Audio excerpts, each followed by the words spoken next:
Welcome to Tisky Sour. We were going to spend an hour talking about Will Smith hitting Chris Rock at the Oscars, but then I had to think about it and I figured that probably barely anyone in the world cares what either I or Barnaby have to say about the incident. So we're going to stick to our bread and butter.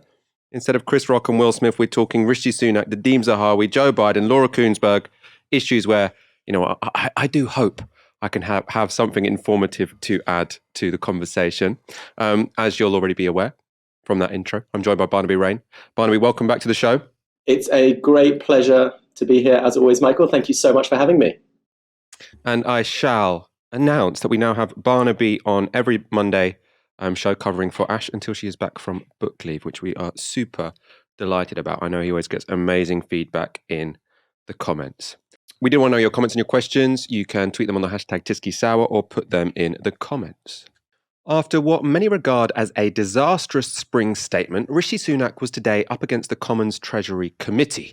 This is Angela Eagle taking him to task.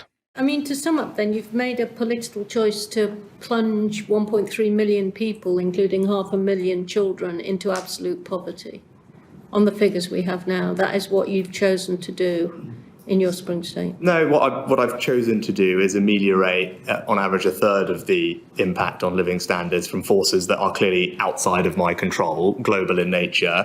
We've come up with a package that is progressive in the way it's been designed and crucially will not add to the inflationary pressures in a significant way, which would harm the very people that we care about and want to make sure that we do care for. I totally accept you might have preferred to say, well, I would rather not cut taxes on 30 million working people. Don't put words into my mouth. No, but you said it's choice, right? So there's, and as the chair said, so I'm asking about there's a choice that choice. People can make within a constraint of how much is a responsible amount to borrow. What I'm trying to do, I'm comfortable with the choices that I've made are the right ones for the country. What I'm trying to do is tease out your choices. I don't want you to speculate on what mine might have been.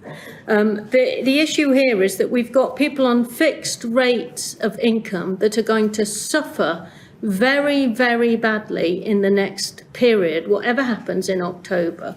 For example, a single person caring for their parent whose main source of income is their carer's allowance of £67 a week. They're not going to be able to accommodate a huge trebled, quadrupled energy bill, are they? You've not helped them.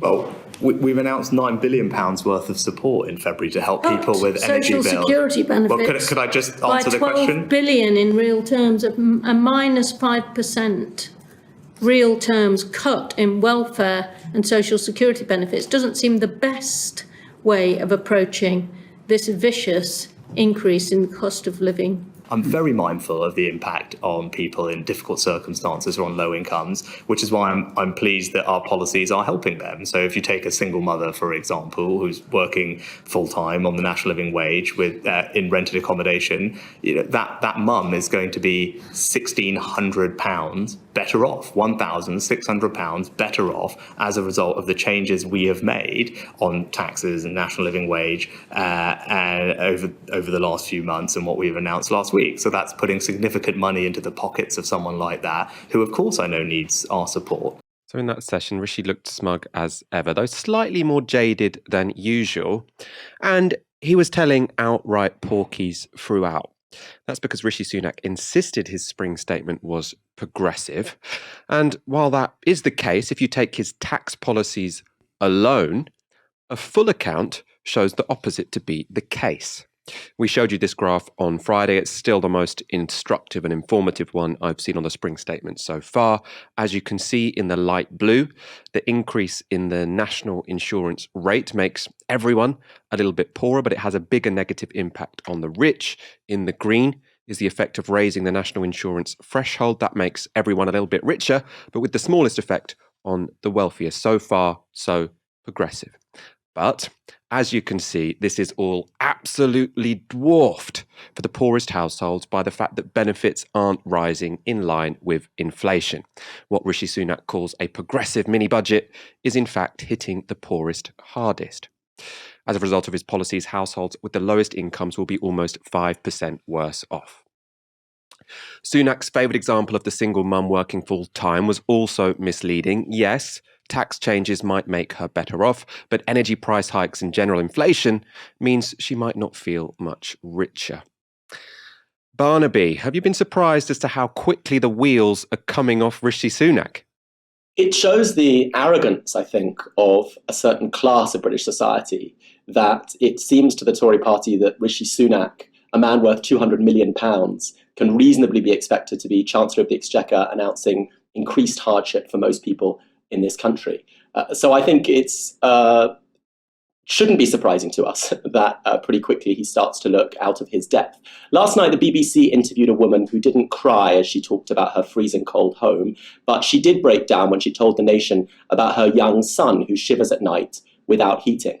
People are breaking down on national television, and after a decade of stagnant living standards, Rishi Sunak has the cheek to blame, and the government has the cheek to blame war in Ukraine for rising energy bills now, while Rishi Sunak's wife made £12 million from a company operating in Russia, founded by her billionaire father. That's a pretty stark indication of the kinds of dividing lines of class operating in this country now. People suffer and struggle and are told that they must suffer and struggle more to pay the cost of geopolitical tensions in Eastern Europe, while the chancellor who lectures them pockets £12 million for his family home from connections to the Russian state. I think that is really well put, that they even thought it could be acceptable to have this guy worth £200 million. As we said on Friday's show, his wife appears to be worth around $1 billion if you work out what her shares in Infosys are worth. And they thought he would be the guy to communicate to the public, oh yes, there's a cost of living crisis, but we couldn't increase your benefits in line with inflation because that could increase inflation more. Obviously, the other thing that could decrease inflation is if you properly tax the rich. That would take some demand out of the economy, but it would take it out from people who can afford to have it taken from them.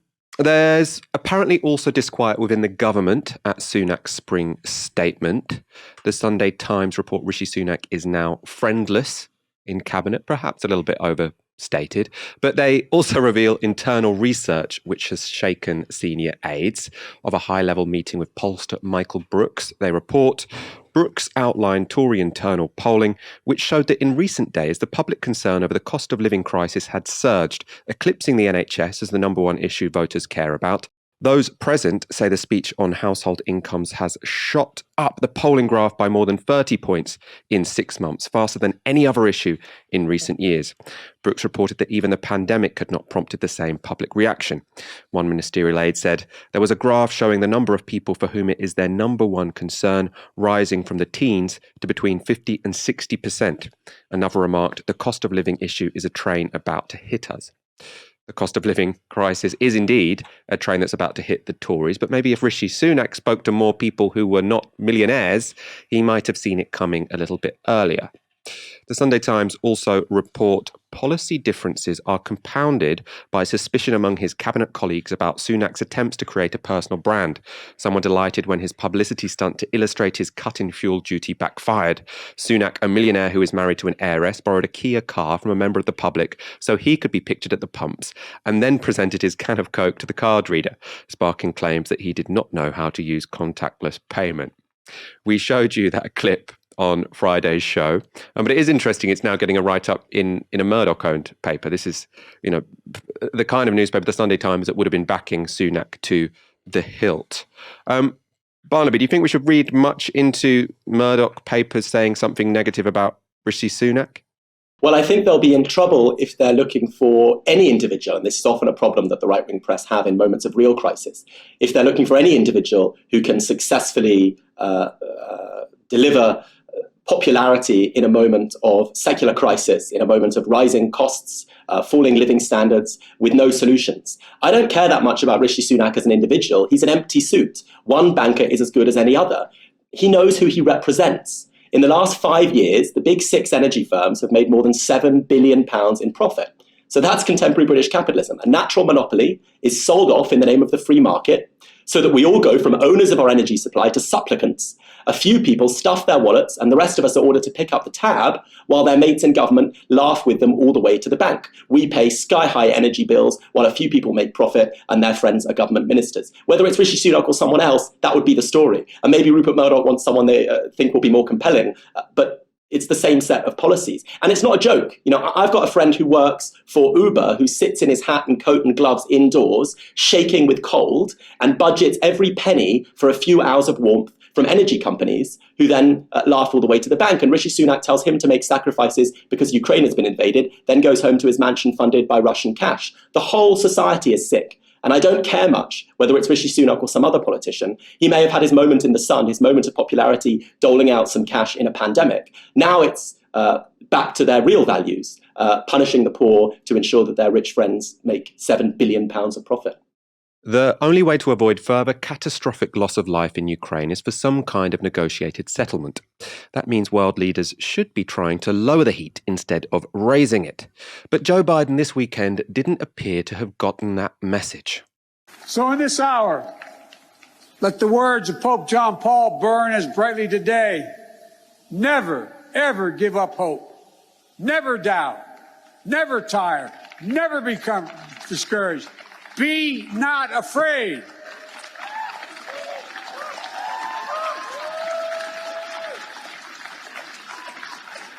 A dictator bent on rebuilding an empire will never erase a people's love for liberty. Brutality will never grind down their will to be free. Ukraine will never be a victory for Russia, for free people refused to live in a world of hopelessness and darkness. We will have a different future, a brighter future, rooted in democracy and principles, hope and light, of decency and dignity, of freedom and possibilities. For God's sake, this man cannot remain in power. God bless you all, and may God defend our freedom. The suggestion that the US is seeking regime change will be explosive in Russia, feeding Putin's argument that this is an existential battle between Russia and the West. And that's presumably why that statement wasn't in Biden's pre-prepared script. He had ad-libbed, and his staffers were left to roll back on what he had said. So a Biden administration official briefed the press after that speech. The president's point was that Putin cannot be allowed to exercise power over his neighbors or the region. He was not discussing Putin's power in Russia or regime change. And that is a very, very awkward rolling back, because there is no understanding of what he said that would have meant that. But I do kind of believe that was an accident. We know Biden, he's the kind of guy that has mistakenly referred to Ukraine as Iran before. He is not someone who doesn't make these kind of mistakes, and I don't think they necessarily are that calculated when he makes them. This also isn't the first time Biden's staff have had to clarify his statements with regard to Ukraine in a way which, appeared escalatory. Earlier last week, this is how Biden responded to a question about what America would do if Russia deployed chemical or biological weapons. And to clarify on chemical weapons, if chemical weapons were used in Ukraine, would that trigger a military response from NATO? It would trigger a response in kind. Whether or not you're asking whether NATO would cross, we'd make that decision at the time. By saying the US would react in kind, Biden led many to assume the US would respond to a chemical weapon attack in Ukraine by deploying its own chemical weapons. But his national security advisor insisted that wasn't what Biden meant, saying the United States has no intention of using chemical weapons, period, under any circumstance. Barnaby, do you share my sort of assumption that this probably was a genuine mistake, but also how worried should we be that Biden's communications challenges, let's say, could help escalate this conflict? I mean, what better symbol of American decline than this? Out of 330 million people, the two men they choose to govern America are first a reality TV star with chronic narcissism, and then the wandering resident of a retirement home who seems to have lost his pills. As the Soviet Union entered the 1980s, it was ruled by a rotating clique of semi-senile apparatchiks stuck in the past, soon forced into a humiliating withdrawal from Afghanistan. It was a state in chaos and crisis, and the echoes are striking now in today's Moscow and Washington, both of them. America's a gerontocracy ruled by a group of friends in their 70s and 80s, not least the sons and wives of past presidents. It's a one-party state, but as Kwame Nkrumah put it, with typical American arrogance, they have two of them. And this is a lesson about what democracy is and what it isn't. If elections become lavish circuses for rival plutocrats and their hangers-on, you end up with embarrassing and incompetent leaders. That's the story of Joe Biden. And I'm reminded of those stories about Ronald Reagan needing to have a group of advisors with him at all times who monitored everything he said and did because they knew he was a kind of empty shell as he went increasingly senile. It's a sign not only of a society in bad health, but of a democracy that has mutated into, to use a term often on our lips these days, an oligarchy. An oligarchy isn't just when rich people sit in office and cover it in gold, as Donald Trump did. It's also when rival groups of plutocrats sponsor their rival politicians and don't care how competent they are, whether they can even string a sentence together, as long as they loyally represent the interests of wealth and power. It's a very sad sign for a country that goes around the world talking about freedom and democracy. There is a sort of another, I think everyone will agree that Biden's age makes him a poor communicator. Some people would argue, though, that potentially he's a little bit better in his old age than he was when he was a younger senator. He used to be considered quite hawkish. Now, as president, he's withdrawn America from Afghanistan, at least since, the Ukraine crisis intensified when Russia invaded.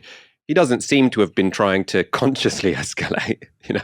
He accidentally escalates every now and again. Do you think that maybe, age means that he is a bit less irresponsible than sort of like a younger liberal Democrat might have been in this situation? Well, I think the young Joe Biden is liberal only by a big stretch of the imagination. This was a guy who delivered a eulogy at the funeral of a segregationist leader who opposed busing legislation to desegregate the South and supported war all around the world. And yet was also prone to gaffes and moments of incompetence even as a young man. He had to withdraw from a presidential campaign decades ago because he plagiarized that great art of rhetoric, Neil Kinnock. So it's not new that Joe Biden combines a kind of all-American bravado, a kind of all-American machismo with heavy lashing of incompetence.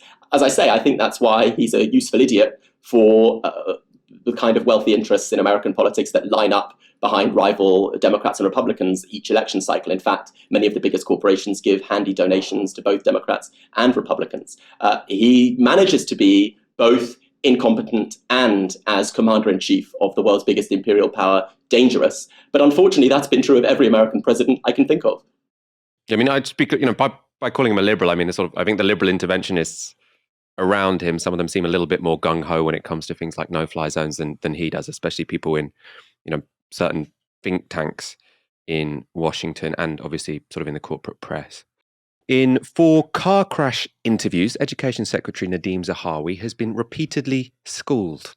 He was speaking to the media to announce additional education spending and took the opportunity to boast about the Tories' generosity when it comes to pouring money into children's futures.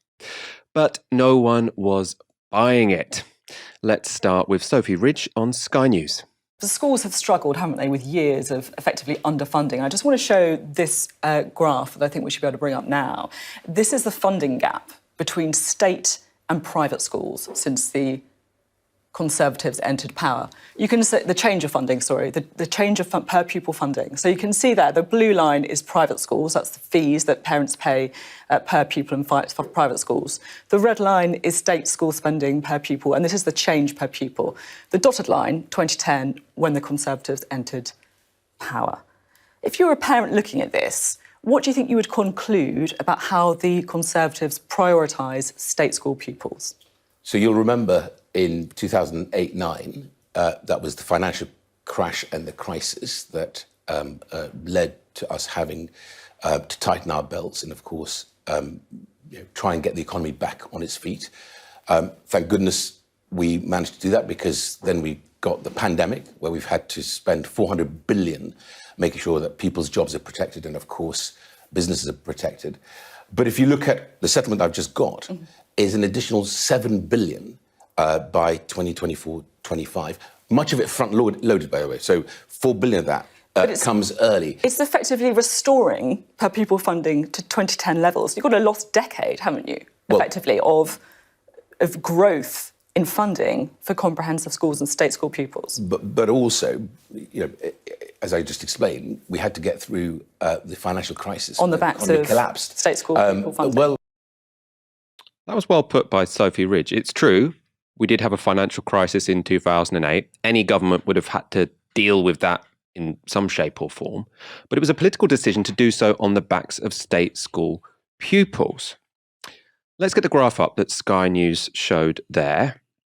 As you can see, until the Tories came to power, growth in per pupil funding was tied in the private and state sectors. In 2010, funding for state school pupils and private school pupils was around 25% higher than it had been 6 years earlier.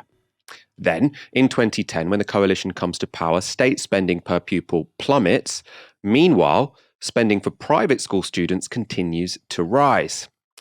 This comparison is important because it puts the lie to Zahawi's claim that a drop in state school funding was because we all needed to tighten our belts. His argument is that the financial crisis meant we just couldn't afford so much as before. We couldn't expect the same opportunities or the same standards of living. But what he ignores is that this logic only applied to some people. Those wealthy enough to send their kids to private school evidently didn't have to tighten their belts. Which is ironic, given that it's the parents of private school kids who are most likely to have actually been responsible for the banking crisis. In that exchange with Sophie Ridge, you heard Zahawi boasting that more money will now be going into state schools, and he fell back on that same answer in 3 more interviews. Why did you deprive state school pupils of a quality education by taking money away from them to fix what happened in the banking crisis? Why did state school pupils have to suffer? Well, first of all, there are schools in the state system, multi-academy trusts, have continued to outperform, which is the ones I want to scale and learn from them as to how they did that so well. But to your point, in the spending review, when I became Secretary of State, I got that investment. I got $7 billion into education. We're talking about when you became Education Secretary. You were only recently Education Secretary. These pupils have had more than 10 years of underfunding. Have you seen the impact on state schools? Let's just look at those numbers, shall we? Because the government spend on schools in 2022 to 2023 is 53.8 billion. Now, the IFS says now when accounting for inflation, which is the most important thing here, and higher costs, this is actually the same level as 15 years ago. So, well, you'll remember 15 years ago, we had the financial crisis and the crash that we had to deal with when we came into office in coalition. And then we were hit by a global pandemic, which the Chancellor made £400 billion available to protect jobs. 14 million people had that net of protection through the furlough scheme through the pandemic. But we're back in real terms to that investment in education. I had the OECD head of education in my office last week. He said, actually, your spend on schools is right up there in the upper quartile of OECD countries. I had Andreas Schleicher from the OECD in my office a couple of weeks ago. He said, on schools, you're right up there in terms of investment in education. Compared to what? Compared to other OECD countries. That's a good thing. Now, how that money's spent sometimes... Because the Netherlands consistently places higher than the UK in world education rankings. They've placed over 6 times the amount of catch-up funding per pupil than the UK has. So I've got 5 billion, as well as 7 billion, I've got 5 billion in catch-up money. Zahawi is right. The UK is in the top 25% of countries in the OECD when it comes to spending on education. But still, you know, in my view, a pretty crappy defence. Yes, we defunded education, but it's still better than a bunch of other places. What happened to levelling up? You're not supposed to make it, oh, there are other places which are worse. And if we are comparing Tory policies to what they inherited, it is just indefensible. Let's put Zahawi's £7 billion pledge in context.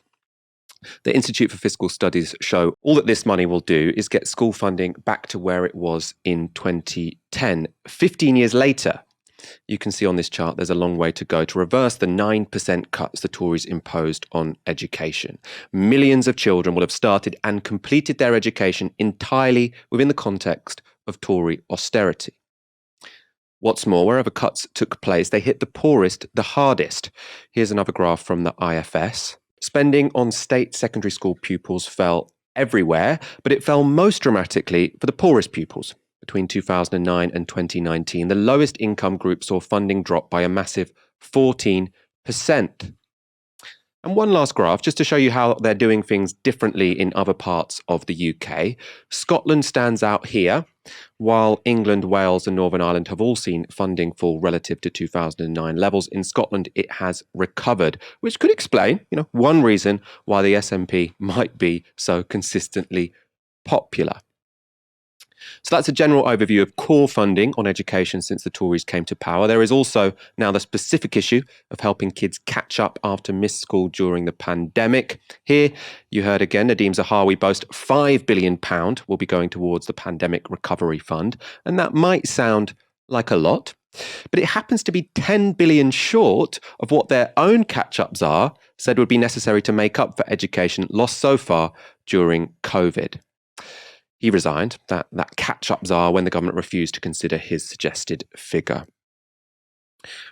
Barnaby, your comments on what Zahawi, his kind of crappy defences in all of those interviews.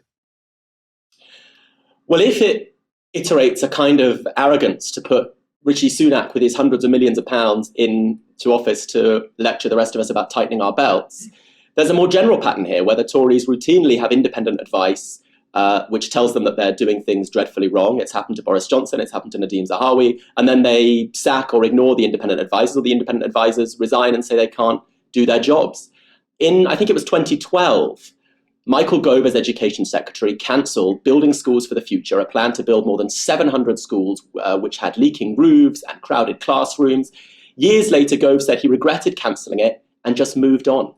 So right from the beginning of these austerity years, we've had devastation wrought against the public realm and against the future, against children's ability to learn in decent conditions in a wealthy country. The Tories slash and burn, see the damage it wreaks, years later say they're sorry, and then just move on. Sorry means I won't do it again. So why do they keep doing it?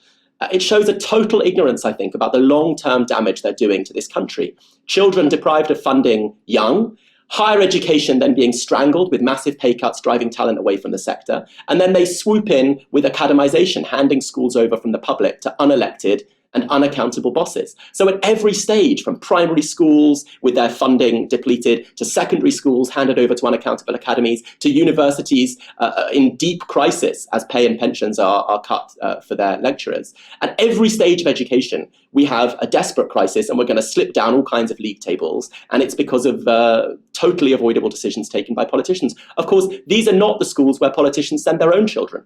Those schools are equipped with amazing technology, with space to work and to play. State schools had their playing fields sold off in the 1980s. That didn't happen in private schools. The schools where politicians send their children are equipped with all the best state-of-the-art facilities. I know because I went to one, and it's pretty shocking and striking, I guess it shouldn't shock us, to see the same people who send their own children to places where every opportunity is given to them, utterly casual about fiddling the statistics and ignoring independent advice so that most children in this country see their opportunities slide, wither and decline. We can look at another sort of interesting part from that round of interviews. Nadeem Zahawi spoke to Times Radio about how he thought schools should teach the British Empire. Kemi Badenoch was on Times Radio a short while ago talking about that people should be taught about the benefits of empire, not simply the criticisms of the British Empire, but the benefits of empire. Do you agree with her? Yes, I do. Let me give you an example. You know that my parents fled Iraq because of Saddam Hussein. If you ask Iraqis, before the Ba'athist regime came into office, Saddam's cronies and criminals, Iraq was left a legacy of a British civil service system that actually served the country incredibly well for many, many decades. And that's the sort of thing that actually children should be learning about. And of course, all aspects of empire. And I think that's important. Do you, as Education Secretary Nadeem Zahawi, do you worry about wokeness in schools? Do you ever spend any of your time thinking about the issue of wokeness in the education system? I think I've got great teachers doing an incredible job. There's 461,000 teachers, 1 million people working in education. I think the important thing is to remember to teach children how to think, but not what to think. If we all focus on that, then we will do a great job for those young minds. So I'm fond of telling people my story about being an 11-year-old who couldn't speak a word of English, who had to string words together in his head to make a sentence and sort of sat hid at the back of the class, but had parents who had the wherewithal to help me focus on education. I want the system to work for every child, even those whose parents don't have the wherewithal or have no parents at all. And so let's teach children how to think, how to have those inquiring, inquisitive minds, rather than sort of bringing in our own politics or otherwise into the classroom. And do you think that happens a little bit? Do you think that sometimes the politics does sneak into the classroom via the teachers? Well, look, I think on the whole, in my experience, 12 years of being a member of Parliament, running in several elections, I never turned down a school hustings, because I think it's important for students to hear from the blue team and the red team and the yellow team and the green team. As long as teachers are giving students the ability to stress test arguments, to be able to see both sides of an argument, that is a great thing. Obviously, smart politics from the Tories, I think, having an education secretary of Iraqi heritage say, oh, actually, we need to talk about the good sides of empire as well. Barnaby, what were your thoughts on those comments from the Dean Zahawi? So many. I mean, for one thing, it's striking how they construct a picture of left-wing dominance in every sphere of British life so that they can paint themselves, while they rule every roost, as the underdogs. Most kids in Britain brought up knowing about William Wilberforce, knowing about the great white noble Brits who helped abolish slavery. I remember wondering as a kid what they were even abolishing, because I was never taught about British role in the slave trade. 3 million people enslaved by the British. 17 billion pounds in today's money paid out in compensation, not to the slaves who didn't get a penny, but to slave owners. Some of the wealthiest people in Britain handed money when their slaves, 3 million of them, many of whom died in crowded conditions on those voyages over, were finally liberated. Ireland lost a quarter of its population to a colonially produced starvation, and they called it a famine. In the Bengal famine in 1943, 4 million people died, again abetted by deliberate colonial indifference, guarding with guns the food exported, while all around those containers people starved and died. So ask yourself this: what does it tell us about the wealthy today and the powerful today that they don't want us talking about that? Why does talk of the rapacious exploitation of human beings make them queasy now? I think that's the question we don't ask enough, because the obvious conclusion is the true one, that our society is still premised on sucking blood from billions to adorn the gowns of a few. And so questions of empire are not distant or abstract or academic, and they're not only questions about the past either. When you see the contempt with which leaders dismiss the genocide of the colonized, the same leaders who scoff as people shiver in the cold right now or starve themselves to feed their kids, know that this is what they think of you: expendable, immaterial, a resource for their wealth. That is why this matters. That is why fighting to ensure that we can have serious conversations about empire in Britain matters, because it tells us something about the nature of the British ruling class. It tells us something about the nature of British capitalism. When royals go to the Caribbean and patronize and wave to the locals, they're arriving in places that funded for centuries their wealth by extraction and slavery. This is the nature of British ruling class, and this is why they don't want us talking about these things. But it's not just a question of the past, it's a question of how they regard most of us here now in the present. I think it also shows just sort of how little they understand what goes on in schools. Like, I've been a teaching assistant in a school in South London for a while, and the reason we did lots of Black history was because the majority of the students there it was a girls' school, so the majority of the students there were Black girls, and they were the topics that they were most interested in, right? So it's not this sort of attempt, we've got to indoctrinate everyone into this school to believe that empire is an important topic. No, it's actually, it's more often than not student-led. There's also a complete category area from the Conservatives, because they think the reason that young people aren't voting for the Conservatives is because they're indoctrinated in school. The reason young people aren't voting Conservative is because, as we said on Friday's show, so this is the borough I'm from, Waltham Forest. This is the reason I remember it is because this is where I'm from. House prices in 1997 were 3.5 times average incomes in that borough. By this year, they are 15.7 times average incomes in that borough. So the reason young people aren't voting Conservatives isn't because they've learned too much about imperialism in school. It's because they have no chance in hell of ever owning a house, and so they are going to be condemned to paying half of their income to a landlord for the rest of their lives.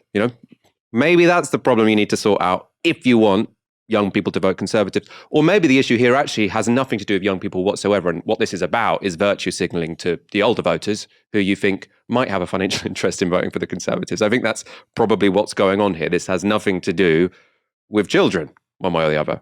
They are being used as part of a PR strategy to distract other people, people who actually have very little to do with any of these lessons or kids learning about anything. It's all, I think, a complete facade. Charlie Elphicke was the Tory MP for Dover from 2010 to 2019. Under David Cameron, Elphicke had served in the Whip's office. In 2017, he was suspended from the Tories after abuse allegations were made against him by 2 parliamentary staffers. And in 2020, he was convicted of 3 counts of sexual assault. With regards to those convictions, one of the victims was a nanny working in his family home, another a member of his staff in the Commons. Elphicke's story is, in many ways, a familiar one of how powerful men can exploit their positions to abuse women. But it's also one about the relative impunity of Britain's most privileged. Despite an ongoing police investigation, Elphicke was reinstated to the Tory party in 2018 on the eve of a confidence vote in Prime Minister Theresa May. And this weekend, we discovered that for the past 4 years, Elphicke had been using Britain's stringent libel laws to silence one of his alleged victims. The story appeared in the Sunday Times, who had been the target of Elphicke's long-running legal campaign. He was suing them because of a story they published in 2018 describing allegations from one of Elphicke's accusers. At the time, they reported this. The Sunday Times has a signed statement from the alleged victim in which she claims that she was raped by the MP. I was explicitly clear I did not want to have sex with him, and he was aware of this, she says. I was visibly very upset at the time. The woman in question, who they're calling Jane, went to the Sunday Times after feeling let down by the police, who she says didn't appear to believe her and didn't even inform Charlie Elphicke that her allegations had been made. Elphicke's libel case against the Sunday Times scared other outlets from reporting on Jane's allegations, and they also meant Jane had to relive her ordeal. Charlie Elphicke withdrew the libel claim last Wednesday, which is why the Sunday Times are now able to report on the story. We'll get into the details of the case and its implications in one moment. First, let's answer a basic question. Why was a sex offender ex-MP able to silence an alleged victim 2 years after his conviction? Well, it's important to be clear, Jane was not one of the 2 women who Elphicke was convicted of assaulting. It was 2 other women whose testimony led to his convictions. But that doesn't mean Jane's claim didn't have weight. We know that because of the appalling way rape is handled by our police and our courts, only 1.6% of rape allegations lead to a charge. The figure will be even lower for convictions. So it seems the ability of Elphicke to gag his alleged victim has less to do with the strength of her claims, which the Sunday Times deemed to be credible, and more to do with Britain's defunct libel laws. Unlike in other countries, the law here places the burden of proof on publishers, not claimants. And cases are often pursued by expensive lawyers on a no-win, no-fee basis. The Sunday Times report, after the intervention of Carter Ruck, who represented Elphicke, and the decision to sue for libel, the burden was on the Sunday Times to defend its decision to publish, rather than on Elphicke to prove why we should not have done so. Carter Ruck and Elphicke had signed a conditional fee arrangement, or a no-win, no-fee arrangement, basically, meaning that it stood to gain financially by pursuing the newspaper for as long as possible. The newspaper has spent countless hours and more than £500,000 defending itself over the April 2018 articles. It mounted 2 defences in court, saying that not only were the reports in the public interest, but that they were true. So the Sunday Times, for reporting allegations they deemed to be credible, were now tasked with proving they were actually true. Now that's an incredibly high burden of proof, which is why so many libel claimants find these things worth it to pursue this. So you've written something I don't like. Can you 100% prove this? No, then I'm going to sue you, right? It's this incredibly high burden of proof, which means that it is so expensive to defend against libel claims. The Sunday Times spent £500,000 fighting this case, and they also risk being on the line for Carter Ruck's legal fees. We can expect these to be enormous, hence their willingness to fight the case on a no-win, no-fee basis. If they win, they can, they really rake it in. Significantly, these potentially extortionate costs meant other outlets avoided covering the allegations against Elphick, and that included the BBC. You'd have thought, they should have deep pockets. Indeed, the BBC was so scared that when the Sunday Times splashed the allegations on their front page, the Andrew Marr show refused to show it. Really striking. They normally show every front page on the Andrew Marr show. They didn't show the Sunday Times front page that day because they were so scared that the man in question would sue them. So the gagging was evidently successful, which raises the question why Charlie Elphick has now dropped the claims. On that front, the Sunday Times report, it was only this month, after Elphick and his team were presented with the woman's first-person account, that they abandoned their libel case. Elphick claimed he had done so to protect the woman from the trauma of testifying. How noble of him. Now, one might question whether protecting this woman from trauma was genuinely what led Charlie Elphick to drop the claim, especially as he had already made her fight the claim for almost 4 years. On that front, Jane told the Sunday Times this: I feel that because of the claimant's actions in pursuing the Sunday Times after publication, he has been able to punish and torture me, effectively forcing me to prove that I'm a victim of rape and sexual assault without any repercussions. I do not wish to keep reliving this and hope that my involvement with this man will soon be over. Barnaby, we've talked on this show before about how Britain's libel laws disincentivize hard-hitting journalism into powerful people because the fear of being sued is so high, the burden of proof is so high. What this, I think, also demonstrates is that our libel laws could disincentivize people from even talking to journalists, because it could turn out that a story written about you then have to testify that it is 100% true, basically, going through a second trial, going through a second investigation even after you've spoken to the police. The whole thing is really, really grotesque, isn't it? Yes, power is everywhere the enemy of dignity and freedom. If a boss has the power to dismiss you, knowing that you will not be able to make ends meet, you're in his control and he can abuse and harass you. And if a man knows that he can mistreat a woman and there will be no consequences, that's how abuse spreads. Unless we pay attention, laws are made to suit the powerful people who pay for them. And Britain has the best laws money can buy. I'm really glad you're covering this because we are in a kind of topsy-turvy reality. Government ministers talk of championing free speech. Then they ban organizations from boycotting apartheid in Israel, and they ensure that journalists are chilled from speaking freely, but only if their target's rich. Just think about that. Tabloids can bully the poor and the marginalized as much as they like, but if you want to say anything about someone rich, you better think twice. So we effectively have two legal frameworks, one for the wealthy whose friends write the laws, and another for their victims. If you're on benefits, or a refugee, or a public sector worker, you can be humiliated by Murdoch's journalists every day of the week. They can intrusively harass and abuse you. Meanwhile, rich men know they can abuse women, exploit their workers, and silence critics, and they call this freedom.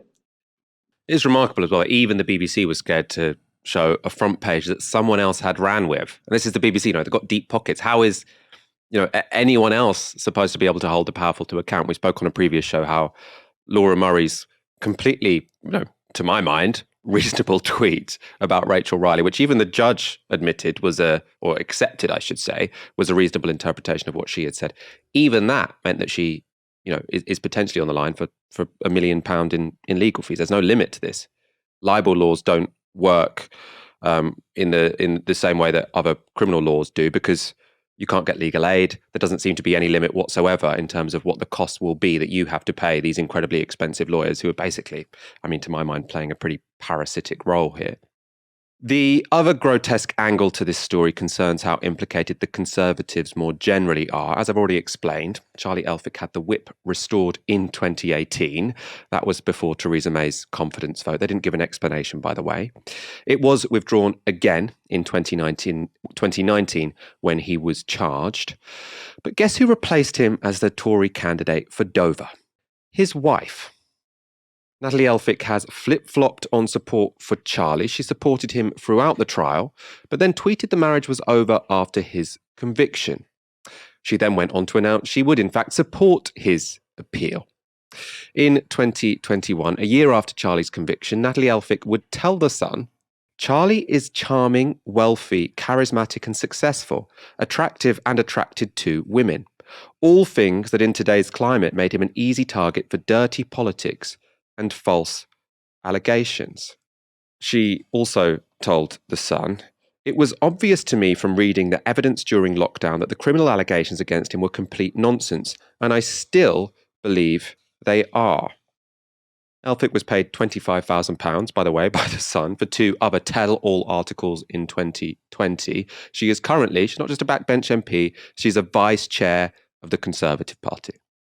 The Sunday Times also report that 4 other Tory MPs are implicated in the affair: Sir Roger Gale, Theresa Villiers, Adam Holloway, and Bob Stewart all signed a letter organised by Natalie Elphick pressing Mrs Justice Whipple not to disclose their character statements for Charlie Elphick. They were all forced to apologise or were briefly suspended by the Commons Standard Committee, so a non-partisan body, for trying to improperly influence a judge. Barnaby, it seems pretty obvious to me that none of these people should be in politics. On one level, you say, a wife defending her husband, difficult situation to be in, whatever. But if you are an MP, you shouldn't be saying those things about someone who has been convicted of sexual assault. Well, that depends what you think politics is. If it's a place where the cleverest people debate the best ideas to help others, then clearly the current crop have walked into the wrong job. But if it's a kind of after-dinner club, some weekend fun after a career in banking, or a training ground for profitable corporate directorships later on, then this lot on both sides are perfectly placed. Just think about what we've discussed this evening. We've talked about schools being immiserated and starved of funding so that the next generation of our Brits are going to suffer as a result. We've talked about libel laws which ensure that you can protect yourself from criticism as long as you've got lots of money to pay to silence your critics. We've talked about the wife of a politician taking over his seat and then siding with him against people making very serious allegations. It all suggests a kind of stitch-up in which politics is working just fine for people who want to use it as a tool for the reproduction of class power. That's what it is. It means it allows people who already have a lot of class power to retire for a few evenings in the House of Commons bar after a successful career in law or banking. And it allows people who aspire to be part of that ruling class to prove their loyalty and then walk into lots of nice corporate directorships afterwards. I think it's working just fine for them. It's just not working very well for most people. Let's end this segment with a recent video of Natalie Elphick doing her job as a constituency MP. Here she is taking part in a demonstration against job losses at P&O ferries. Watch how it backfires.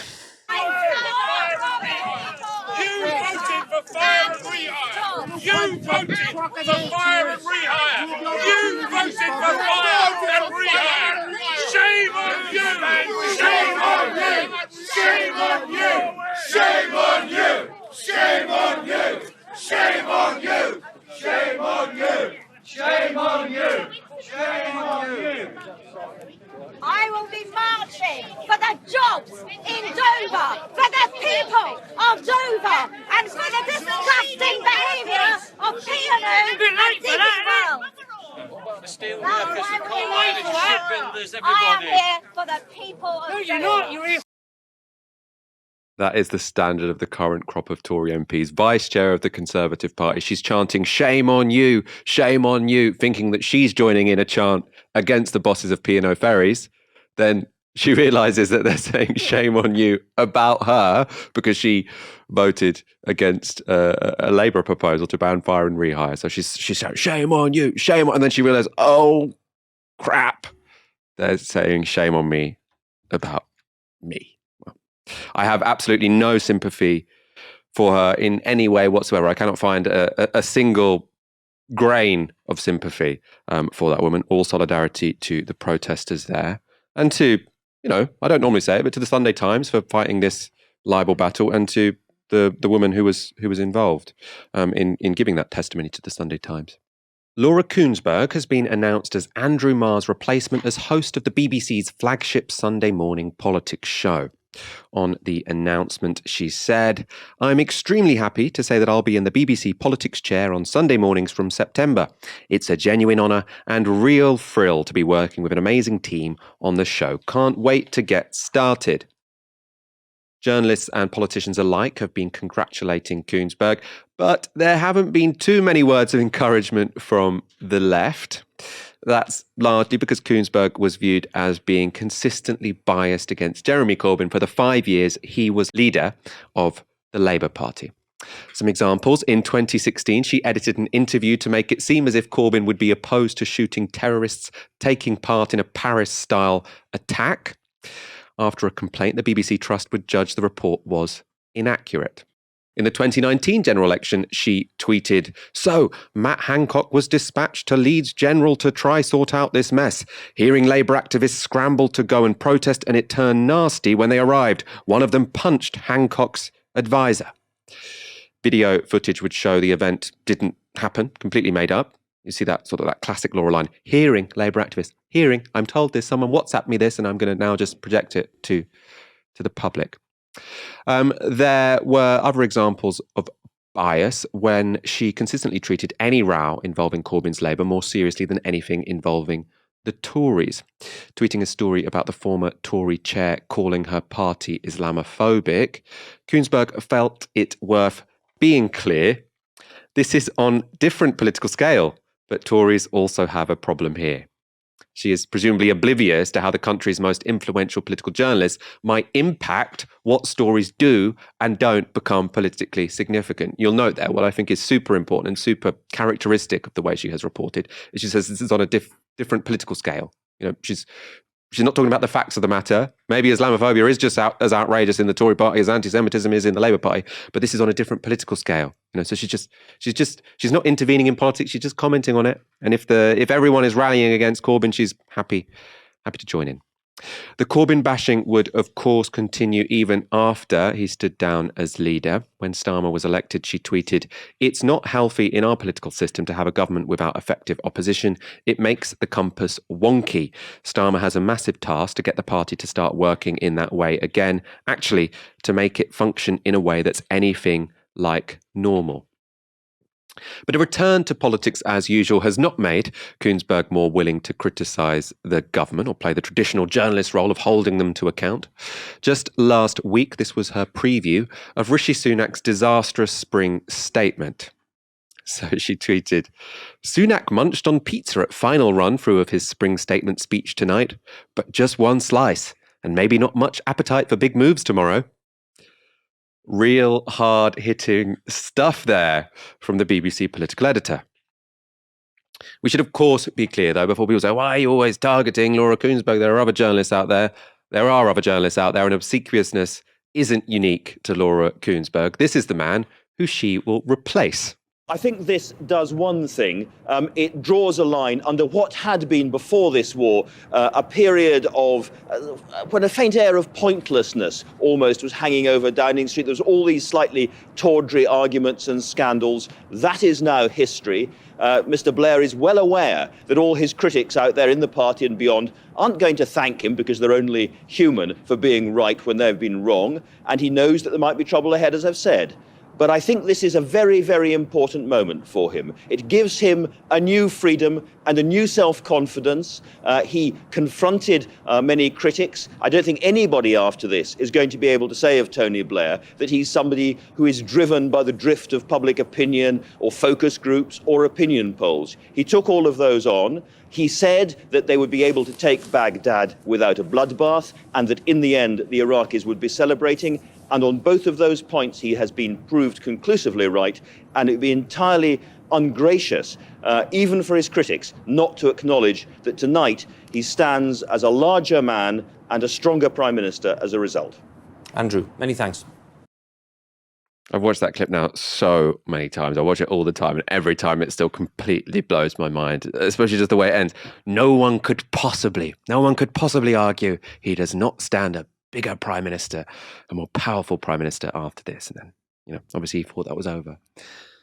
Barnaby, are you looking forward to hearing Laura Kuennsberg hold the powerful's feet to the fire on a Sunday morning?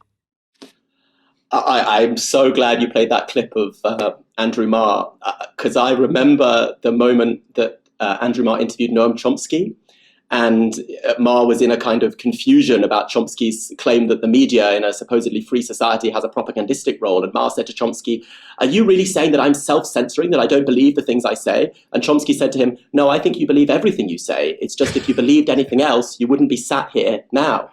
Well, we see a brilliant example. Marr doesn't have to be ordered by any state censor to say that Tony Blair's invasion of Iraq is a massive success. He goes to all the right cocktail parties, hangs out with all the right people, and so forms that opinion organically. Journalists send their children to the same schools as politicians and bankers. They attend the same dinner parties and they holiday in the same places. So the British media is just a kind of loop for the ruling class to speak to itself. And as therapy, that might be a little bit inadequate. The problem is that they expect other people to listen into their loop, their little private conversation. And the danger is that sometimes other people do listen in. And this class all defend each other. When working class kids are deprived of decent housing and decent schools and decent healthcare because of political decisions, that's never called organised harassment. But if those kids or their parents protest, they quickly become the bullies. And when people feel frustrated and exhausted that their reality is never reported by journalists who treat politicians as friends with funny stories, if people protest about that too much, they become the bullies. I've got my own personal funny story here, which is, I remember when I was an undergraduate, John Mann, Labour MP, as he then was, came to address a meeting of students at my university. And John Mann was latterly appointed Tsar for anti-Semitism, a wonderful title. There have been many Tsars for anti-Semitism in modern history. And he explained to the group of students that he was very concerned by the increasing harassment in British society. And his example of that harassment was that people attacked Laura Kuennsberg. And he persisted to tell us many, many times that Laura Kuennsberg's name is Kuennsberg and that she was being targeted in an act of anti-Semitic harassment. Obviously, Laura Kuennsberg is descended from, I think, sort of semi-aristocratic Germans. There's nothing Jewish about it, but John Mann had seen the B-E-R-G at the end of her name and rushed to assume that she was Jewish. It's a kind of slightly dismal rush to defend the powerful from the powerless without much regard for all the ways in which poorer people, more vulnerable people, are constantly harassed, attacked, and bullied. No, I think all super important points. I was thinking today, sort of, is it just the job? Because obviously you watch that Andrew Marr clip and you think this is clearly, this role is just institutionally sort of designed for people who are willing to brown nose the government. I mean, it looks like things don't change. But I do feel like Laura Kuennsberg potentially has been subject to a bit more scrutiny than previous political editors. And, some people say, is this sexism or whatever? But I she's not subject. There are many female journalists who aren't subject to a similar amount of anger that she is. I mean, I'm sure in some cases it is. I think potentially the explanation is more banal, though. I think it's that Twitter has shown people how the sausage is made. Right, so Andrew Marr would go out and say all of this complete nonsense, but because no one really knew how he came to those opinions, there would be a sort of certain amount of mystery and gravitas about it. People would be like, "Oh, Andrew Marr seems to be an informed person." And Laura Kuennsberg's problem is that she constantly tweets, "Oh, I'm hearing this, I'm hearing that, I'm hearing this," and it's totally obvious to everyone that all she's doing is repeating WhatsApp messages she's, hearing from various insiders in Westminster. That's why, I think it was that as much as any ideological opposition to Jeremy Corbyn that meant she reported on him so badly, because Jeremy Corbyn was not liked among Westminster insiders. She gets all her news and all her perspectives from WhatsApp messages from Westminster insiders, and that's how she sort of comes up with these grand narratives. And I feel like potentially if Andrew Marr had also had Twitter, and so he'd constantly have been saying, "Oh, I'm hearing the Iraq war's going very well. Oh, I'm hearing from this Westminster source that, it was very embarrassing for Saddam Hussein when he stood up and said, or was it the general or whoever?"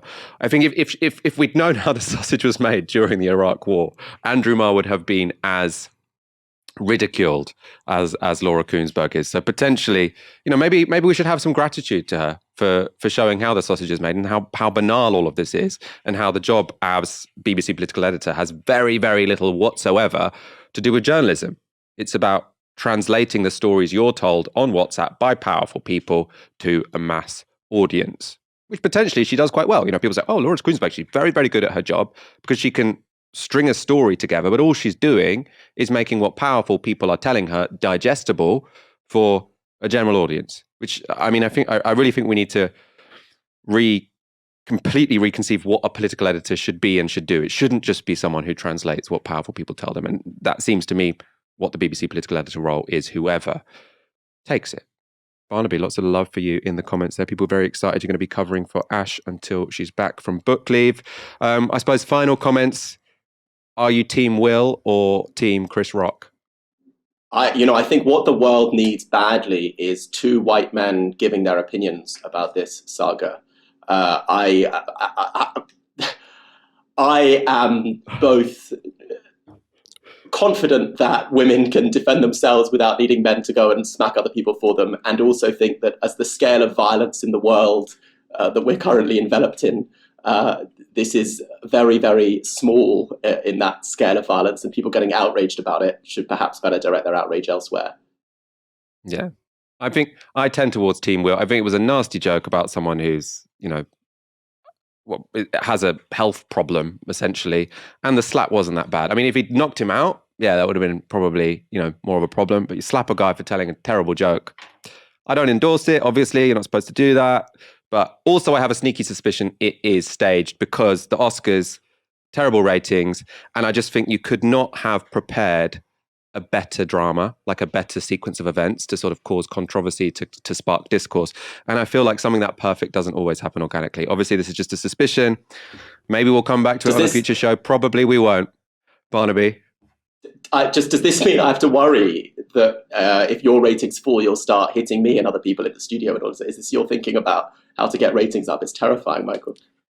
Well, I want it to be realistic when it happens, so I'm not going to tell you beforehand, in advance. Right. I'm looking forward to seeing you next Monday. Welcome to the team. Thank you for joining us this evening. Barnaby, thank you so much for watching. We'll be back on Wednesday at 7 p.m. You've been watching Tisky Sour on Novara Media. Good night.